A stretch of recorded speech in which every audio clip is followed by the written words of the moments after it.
action.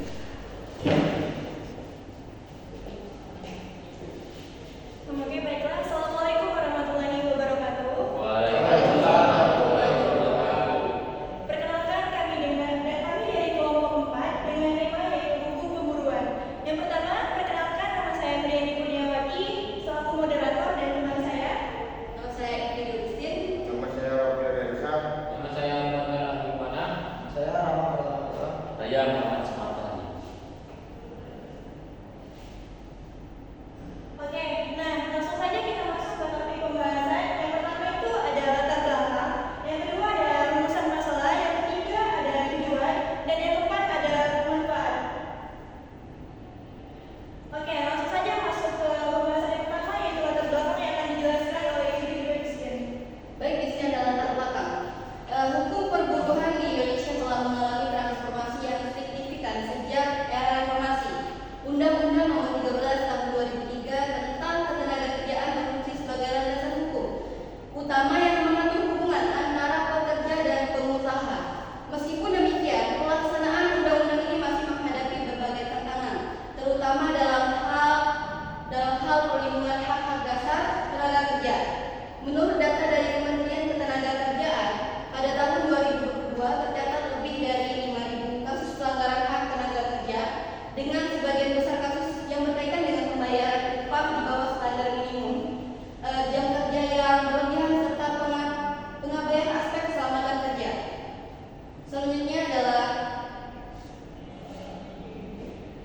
rumusan masalah. Ada 3 rumusan masalah yang ada dari penelitian ini. Yang pertama adalah apa saja bentuk-bentuk pelanggaran hak tenaga kerja yang terjadi di Indonesia berdasarkan Undang-Undang Nomor 13 Tahun 2003. Dan yang kedua, apa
yang dilakukan oleh masyarakat yang diberitakannya.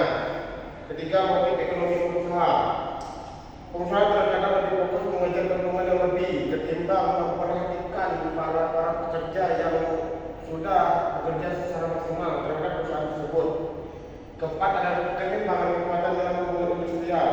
Dalam hubungan kerja, seringkali pekerja lebih lemah secara posisi tawar dibandingkan pengusaha, karena ketimpangan ini membuat pekerja sulit melawan ketidakadilan apabila mereka khawatir kehilangan pekerjaan, sehingga pelanggaran dapat terjadi dan berulang. Kelima, kurangnya kesadaran etika dan tanggung jawab sosial. Di poin kelima ini, selain kewajiban hukum, perusahaan dan pekerja juga perlu memahami aspek etika dan tanggung jawab sosial. Ketika pihak-pihak yang terlibat tidak menjunjung nilai etika dan kepedulian terhadap dampak sosial, mereka cenderung mengabaikan kepentingan pekerja dan masyarakat demi kepentingan sepihak. Next. Oke, baik. Di sini saya menjelaskan dampak pelanggaran untuk pembunuhan. Jadi ada 3 dampak pelanggaran pembunuhan. Yang pertama itu bagi pekerjanya. Untuk bagi pekerja itu ada dampaknya untuk kehilangan hak normatif seperti upah layak, jaminan sosial, dan perlindungan kerja. Yang kedua, adanya stres dan tekanan psikologis, terutama jika terjadi PHK sepihak atau eksploitasi. Yang ketiga, ada ketidaknyamanan kerja yang bisa berdampak pada kesejahteraan keluarga. Adapun dampak bagi perusahaan, yang pertama yaitu sanksi hukum, termasuk denda administratif atau pidana jika terbukti melanggar ketentuan ketenagakerjaan. Yang kedua, ada kerugian reputasi yang bisa memengaruhi kepercayaan publik dan mitra bisnis. Yang ketiga, ada produktivitas menurun karena ketidakpuasan dan ketidakstabilan tenaga kerja. Dampak bagi masyarakat dan negaranya yang pertama, meningkatnya pengangguran akibat PHK tersebut, akibat PHK massal atau ketidakstabilan hubungan kerja. Yang kedua, ada beban sosial yang meningkat karena negara harus menanggung dampak dari pekerja yang kehilangan penghasilannya. Yang ketiga, melemahnya penegakan hukum jika pelanggaran itu tidak ditindak dengan tegas. Lanjut. Jadi kesimpulan saya akan bacakan. Hukum perburuan di Indonesia meskipun telah diatur dalam Undang-Undang Nomor 13 Tahun 2003 tentang ketenagakerjaan masih menghadapi banyak tantangan dalam implementasinya.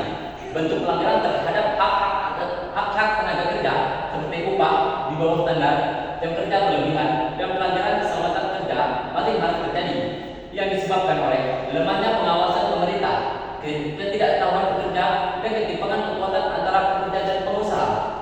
Pelanggaran ini menimbulkan dampak negatif tidak hanya bagi pekerja seperti kehilangan hak dan tekanan psikologis, tetapi juga bagi perusahaan dan masyarakat luas. Oleh karena itu, diperlukan peningkatan kesadaran hukum, penguatan pengawasan, dan kebijakan yang lebih tegas untuk melindungi hak-hak pekerja dan menciptakan hubungan